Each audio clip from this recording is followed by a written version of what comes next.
I'm Tracy Sabol. Tonight on EWTN News Nightly, on the offensive. Israeli troops make a move in southern Gaza as the world hopes for a ceasefire. Trump on trial. Analysis of where things stand in the former president's court case in Manhattan. Protecting big abortion. Pro-lifers respond to a lawsuit from New York Attorney General Letitia James. And what a racket! They're playing games with a famous landmark in Rome. We'll explain. These stories and more tonight. From EWTN, the Global Catholic Network, this is EWTN News Nightly. Thank you for being with us. Our top story tonight: Israeli tanks rolled into Gaza, seizing control of the Rafah border crossing. The White House describes the move as a limited operation, though a full-scale invasion remains possible. And now the United Nations is warning of a collapse in the flow of aid as parts of Gaza are in a full-blown famine. Meanwhile, after Hamas announced an agreement to a modified ceasefire agreement yesterday, Israel is sending negotiators to Egypt to continue discussions. Prime Minister Netanyahu says the proposal is, quote, far from Israel's essential demands. And here with more analysis of the situation in Gaza is Stephen Cook, Senior Fellow at the Council on Foreign Relations. Stephen, always great to be with you. As you know, IDF tanks took control of the Gaza side of the Rafah border crossing today. Is this the start of the long-awaited offensive, or is this another warning sign from Israel?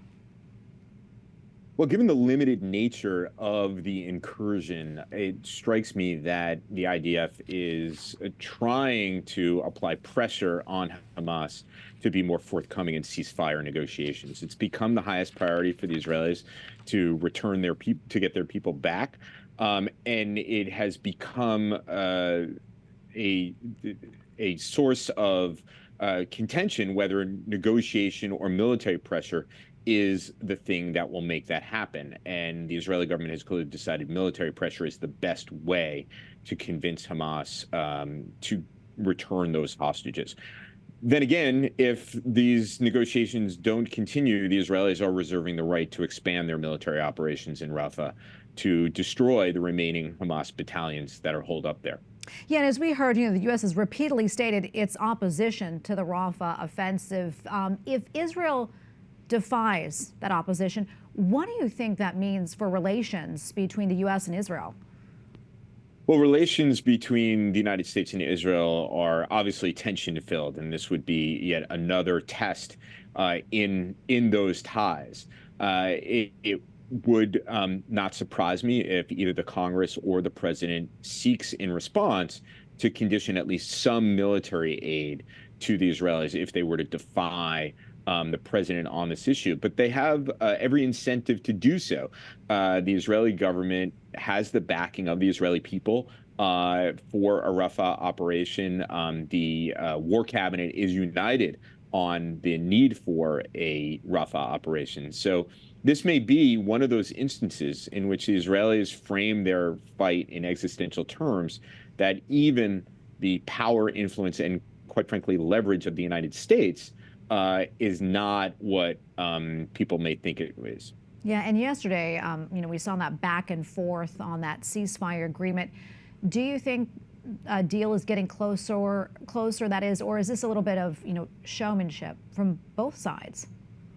Yeah, we have been hearing for months that a ceasefire may be imminent, and it never seems to materialize. And that's because there really are no points of commonality or touch points between the Israeli position and Hamas position. Hamas can't give up the hostages. It's its one bargaining chip. And the Israelis cannot give up the option of continuing the war, given what their war aims are and what the Israeli public is demanding.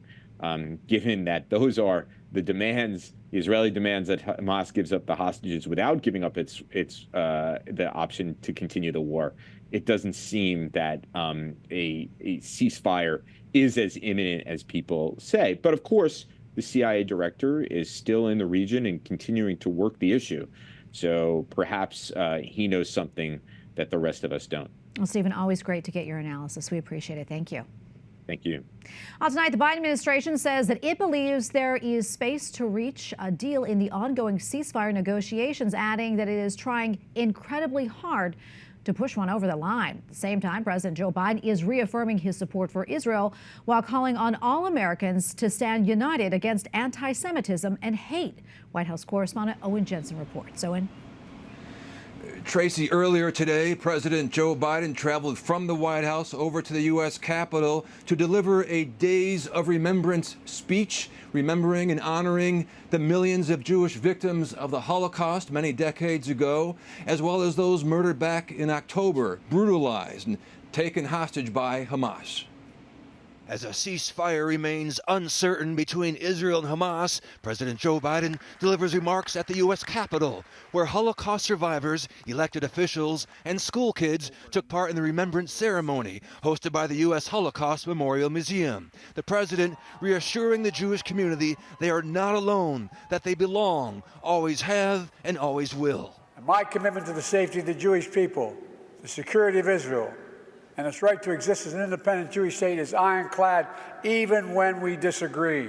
Bring them home now! And as the hostages brutally abducted by Hamas on October 7th remain in captivity, my administration is working around the clock to free remaining hostages, just as we have freed hostages already, and will not rest until we bring them all home. During his remarks, the president, who was recently criticized for waiting days to speak out about nationwide protests, blasted and condemned hateful scenes playing out on some college campuses, where he says Jewish students have been harassed and attacked while walking to class. And while President Biden said freedom of speech in America is protected and respected, but there is no place on any campus in America, any place in America, for anti-Semitism or hate speech or threats of violence of any kind. Before his speech at the Capitol, the Biden administration announced several new actions to counter the abhorrent rise of anti-Semitism in the United States, including writing a letter to every school district and college in the country providing examples of anti-Semitic discrimination, as well as other forms of hate that could lead to investigations, with the goal being to ensure that colleges and universities do a better job of protecting both Jewish students and all of their students. Also tonight, National Security Communications Advisor John Kirby also said the U.S. believes Israel and Hamas can reach a ceasefire agreement, and it's encouraging Israel sending a delegation to the peace talks. Tracy? Oh, and I know you're also following the war in Ukraine. Where does that stand? Well, that's for sure, Tracy. The war in Ukraine, as in Gaza tonight, shows no signs of ending anytime soon. President Biden today, in fact, just met with one of Ukraine's neighbors, that is Romania. Romanian President Klaus Iohannis came here to the White House. The two leaders both back Ukraine and, of course, the NATO alliance. The president thanked Romania for taking in refugees from the war and providing Ukraine with security assistance. And the help you provided for Ukraine is real, is significant. We have to find ways to prevent Russia to win this war in Ukraine, and here we have to stay united. We have to work together. Now, Russian attacks continue to leave death and destruction inside Ukraine. Ukrainian President Volodymyr Zelensky, even the target of an alleged assassination plot. As for Russian President Vladimir Putin, he was just inaugurated for his 5th term in office. He's the longest-serving Kremlin leader since Joseph Stalin. And the widow of Putin's fiercest critic, also speaking out against Putin, Yulia Navalny, says Russia is ruled by a liar, a thief, and a murderer. Tracy? All right, Owen, thank you so much. From the White House to a Manhattan courtroom where adult film actress Stormy Daniels took the stand today to testify in former President Donald Trump's hush money trial. Trump and his lawyers requested a mistrial. They say Daniels' testimony about an alleged sexual encounter with Trump has nothing to do with the case and is extremely prejudicial. The judge rejected the request while agreeing that Daniels said more at times than she should have. Trump denies the encounter between he and Daniels took place. All right, let's discuss this case with former federal prosecutor and legal analyst Renato Mariotti. Renato, great to be with you today. I first want to kind of take a step back and look at how prosecutors are building this particular case. The first 2 weeks, as we know, were spent talking about a conspiracy between Trump and his former so-called fixer Michael Cohen and David Pecker, former publisher of the National Enquirer. And now Trump is not charged with conspiracy. So explain why they started with this. Well, they had to tell a story. You know, a trial, it's not something where you can, as a lawyer, basically explain the case to the jury throughout. You have an opening statement in which you give an overview of the case, and then you have to put on various witnesses. And as somebody who's tried a lot of cases, I'll tell you, in many ways, it's like staging a play with each witness as an actor. And so essentially what you have to do is start with witnesses that tell a story. And in terms of chronology and in terms of a story that the juries can be able to get their head around, it made sense to start with the relationship that Trump had with David Pecker and the National Enquirer. Now, of course, moving to the relationship that he had with Stormy Daniels. And then presumably they're going to, at the end, talk more about the false statements of business records, which are the core charge here in the case. Yeah, and yesterday the jury saw 11 invoices, 11 checks, and 12 ledger entries related to the $130,000 that Cohen paid to adult film star Stormy Daniels. Prosecutors say that those are the false business records right there, and falsifying business records in New York State, well, it can be a misdemeanor. So why is Trump charged with 34 felony cases, counts that is? Explain that to us.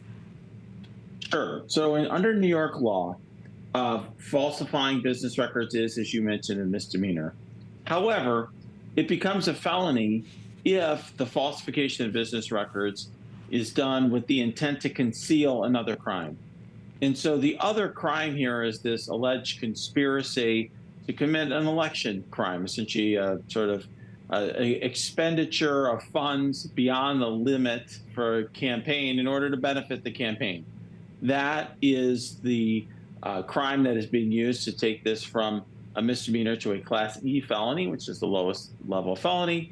And that is essentially why there's so much of a focus on that alleged conspiracy by prosecutors. Yeah, and as we know, Stormy Daniels, she took the stand today where she recounted her encounter with Trump. Of course, we've heard her in interviews talk about this, but why is it important, I guess, to this case that she testifies? I do think prosecutors called her to the stand, in part because he denies that. He actually denies the encounters took place. But secondly, and I think more importantly, it drives home for the jury why Trump wanted to suppress this information, the story, in the first place. Because it's one thing to, kind of understand that logically. It's another thing to hear and see in front of you what that might have looked like, and the jury has to imagine what that might have looked like if it was on 60 Minutes, a few weeks before the election. Renato, do you think the former president, do you think he should take the stand in this case? Do you think that's a good idea in his own defense? So I really think, given his undisciplined nature, given the fact that he could be impeached, not only with the many false statements he's made, but also a variety of legal problems that he has, including the E. Jean Carroll verdict and some of the other legal issues that he has, significant legal issues. I think he likely will be advised by his attorneys not to take the stand. Renato, thank you so much for weighing in. We really appreciate your analysis. Thank you. The Federal Aviation Administration Reauthorization Act of 2024 is set to solve a number of pressing aviation issues like airport safety and pilot training.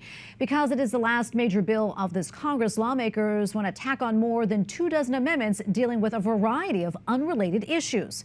Capitol Hill correspondent Eric Rosales has more. Eric? Good evening, Tracy. Senate leaders are getting increasingly pessimistic about the prospects of passing a 5-year FAA funding bill by the end of the week because amendments lawmakers want are causing problems. So it will take bipartisan cooperation to get this done before the deadline. Both parties have every reason in the world to get FAA done as quickly as possible and as smoothly as possible. So what's the hang-up? Dozens of amendments and several senators are threatening to slow down votes unless their amendments are considered. Senator Josh Hawley is lobbying for his bipartisan proposal to expand compensation for victims of radiation contamination. I will use every tool at my disposal to kill that bill. It will face major hurdles. It will not be fast. It will not be easy. It will not be pleasant. Another amendment, the Kids Online Safety Act, which would force tech companies to take steps to mitigate potentially harmful material to kids. It has 69 co-sponsors, but no vote yet. There's something very wrong if a bill with 69 co-sponsors in the United States Senate isn't given a vote. And so I'm hopeful that we'll see the amendment approved to the FAA. You have these social media platforms that really have no duty of care for kids. Another amendment is the credit card competition bill. The credit card market is broken. Visa and MasterCard have a duopoly over purchasing power. Our legislation would make Visa and MasterCard have to compete. How about that? Something American have to compete, and the result would be lower fees and savings for Americans. It's estimated that businesses paid more than $100 billion in swipe fees on Visa and MasterCard branded cards in 2023 alone. In fact, swipe fees are restaurants' third highest cost after labor and food. If the FAA bill is not passed by midnight Friday, Congress may be forced to pass an extension to continue current funding levels until the end of the year. Also want to let you know that Georgia Congresswoman Marjorie Taylor Greene has had yet another 2-hour meeting with Speaker Johnson. It appears as of right now she is holding off on bringing any motion to vacate the Speaker, at least for now. All agree that a disruption in the speakership could backfire on Republicans in the upcoming election. At the Capitol, Eric Rosales, EWTN News Nightly. Well, Oklahoma has been hit by a second devastating tornado in 5 weeks. The tornado tore through a small town just north of Tulsa. At least 30 to 40 homes were damaged, with several completely destroyed. First responders rescued people, including children, from heavily damaged homes. This comes amid a wave of bad weather in the central United States. And we have a lot more still to come here on EWTN News Nightly, including pro-life pushback. Hear why the Thomas More Society is fighting back against a new lawsuit by the New York Attorney General.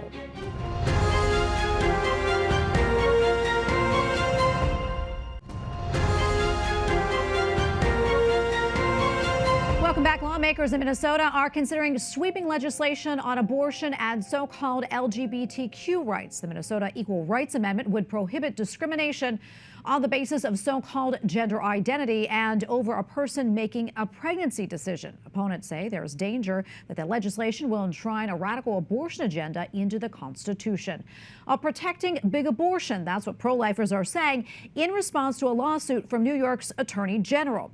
Democrat Letitia James says a pro-life group and several pregnancy help centers are issuing, quote, misleading statements about abortion pill reversals. The Thomas More Society is pushing back, accusing the Attorney General of a witch hunt, adding that she wants to keep women in the dark about whether they can continue their pregnancies. In a statement, the Thomas More Society added, quote, delivering on her threat of lawfare against our life-affirming clients, Ms. James has filed a baseless lawsuit in Manhattan where none of our clients are located to unconstitutionally silence their pro-life message. All right, for analysis, we turn to Peter Breen, Executive Vice President and Head of Litigation at the Thomas More Society. The Thomas More Society is representing Heartbeat International and the 11 pro-life pregnancy centers that are named in the lawsuit. Peter, great to have you back on. First, I know that you refer to this as a witch hunt and lawfare against pro-lifers. Explain to us why. Well, Attorney General Letitia James, who's one of the most really controversial attorneys general in the country, she came after the pregnancy centers saying that they are deceiving the public, sending out notices to sue to just across the state, really to put people in fear. Her allegations are meritless about what we call abortion pill reversal, which is just the administration of supplemental progesterone to women who are at risk of serious miscarriage. We've been doing this for decades in the medical field. It's just the unique feature here is that the people are at significant risk of miscarriage because of taking the abortion pill, the first pill of the 2-pill regimen. And so there's no difference there. And the treatment is well established. There's no reason to be suing these little pregnancy centers. Some of my clients, they make as little as $50,000 a year. They don't have paid employees. They're just working on volunteers. They're trying to help people. And Letitia James wants to shut them down. Yeah, it's really unbelievable. I know late last month you preemptively sued Letitia James. Tell us why you did that and how that could impact this case. Well, we knew that when she sent those notices to sue that she was serious. We also had the sense that she was not going to bring suit in a fair venue in the state of New York. So, for instance, so we said, hey, let's find a fair venue, somewhere that's centrally located for the plaintiffs, for all the pregnancy centers, because the pregnancy centers are spread across that state. It's a pretty good-sized state. And so we sued in Rochester, which is Monroe County, New York. We figured, that's the right place to bring the case. We have 5 centers that are in that judicial district out of the 12 plaintiffs. And so we proceeded last week, and there's a rule called the first to file rule. Normally, if you file first, you get to choose the venue. Well, what happened? On Monday of this week, she countersues us. And where does she sue us? Manhattan, New York County. We have no pregnancy centers that are in New York County, in Manhattan, on the island of Manhattan itself. It's its own county. So she literally sues us in the one place where none of the centers are. Peter, we have less than a minute left, but quickly, what else do you want folks to know about this case? And also, what's at stake here? What's at stake is really the issue of, are we going to have our centers free to give their pro-life, life-affirming message? And in that message in particular, abortion pill reversal puts the lie to the abortion industry's stories out there that women don't regret their abortion. We know women regret their abortions, and these folks are regretting it in progress, and we can actually stop it. We can save those children. That message has to get out to people. It really undermines the other side's advocacy for abortion. It helps spread pro-life, bring us more babies and fewer moms hurt by abortion. And it's going to protect our First Amendment rights to free speech all across the country. If we can't win in New York, then what happens? Blue state AGs across the country, they file copycat litigation. They will come after small pregnancy centers and try to bully them into silence or even into bankruptcy with these ruinous fines. Well, Peter, thank you for taking the time to speak with us. We're going to continue to follow this. God bless you. God bless. Thank you. Up next on EWTN News Nightly, a new leader Scotland is set for another First Minister. Plus, an unusual court is now in session in Rome. We'll explain.